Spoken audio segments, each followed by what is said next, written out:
This is my McLaren, and you may have heard a thing about accumulators going bad. And sometimes these things are referred to as actuators, which is wrong. They are accumulators, and they're part of the suspension.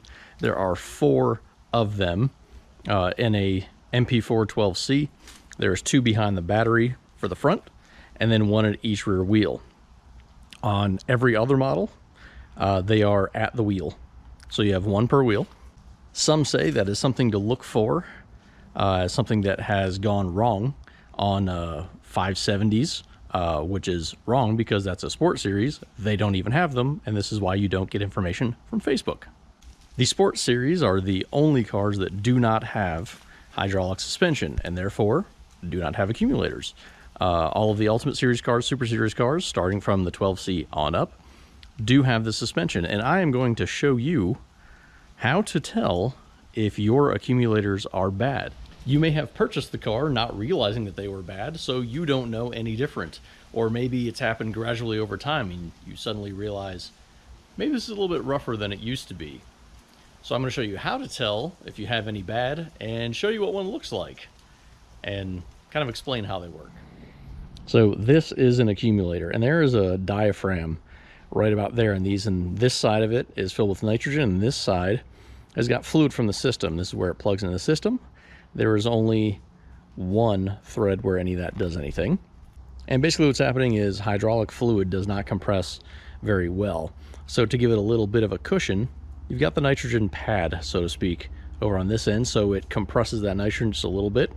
Kind of takes the edge off the ride quality. So what are the symptoms? Well, you might notice that the entire car rides like it's on wagon wheels. That's if all 4 are bad. Maybe you only have a couple bad, so maybe you noticed that maybe the front go over train tracks or something like that.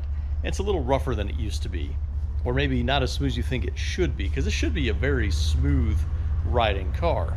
So that might be your first clue, is you just think, man, this ride's kind of stiff. So there's a few things that we can do, just kind of double check ourselves.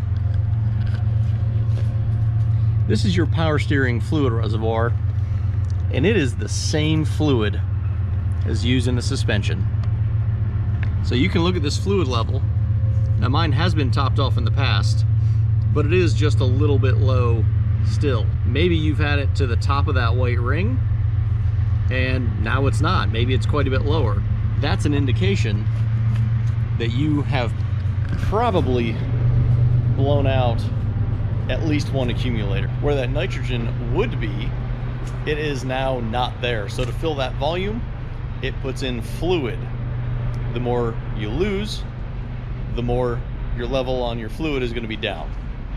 So it's down just a little bit like mine is. I think I've lost 1 since I topped it off, and I think 1 other one died before that. So I think I've got 2 bad. I think they're both in the front. I'll verify that when I replace them. There's still other ways that we can tell.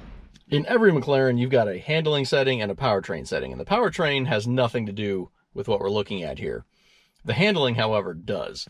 When you've got it in normal, that's going to be your absolute softest setting. In sport, it is a little bit softer than normal. You can't tell a difference. You mostly notice it when you're going over bumps. Now, track, you can really feel a difference. So if you go between normal and track and you don't really feel a difference at all, there should be a huge difference. That's an indicator you've got some bad. It should feel very, very different. If it doesn't, you've probably got more than 1 bad. Another way that you can tell is in your message center here. On MP412Cs, 650s and 675s, I don't think you're ever going to see the fault. You just kind of, you should know the feel of it's a little different. But on every other model, you may see a PCC fault. And that is going to indicate something is wrong with the system. It's probably going to be accumulator. So if you see something come up here that says PCC fault, more than likely you've got 1 or more accumulators bad. I know that's definitely more apparent in the 720S and 765. You might see it in the other cars prior to that, but I don't think it's very common. Every time I've replaced accumulators. I never saw the PCC fault.